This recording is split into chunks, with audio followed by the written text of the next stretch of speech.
मैया के छोटी मंदिरिया निहुरी गोड़ लागब कोना काहे। मैया के छोटी मंदिरिया निहुरी गोड़ लागब कोना काहे। गंगा निकट सो जल भरी आनब मैया के प्रिया निपायब निहुरी गोड़ लागब कोना काहे। मैया के छोटी मंदिरिया निहुरी गोड़ लागब कोना काहे। पटवाय आंगन सो अचरी मंगायब मैया के सिर पर टंगायब निहुरी गोड़ लागब कोना काहे।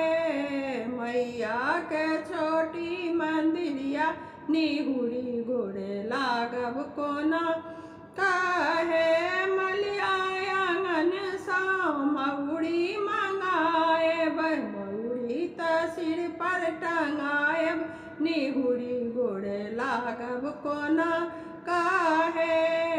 मैया के छोटी मंदिरिया निहुरी गोड़ लागब कोना काहे।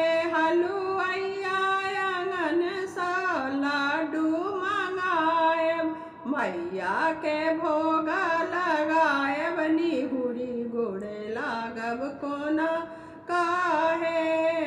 मैया के छोटी मंदिरिया निहुरी गोड़ लागब कोना काहे।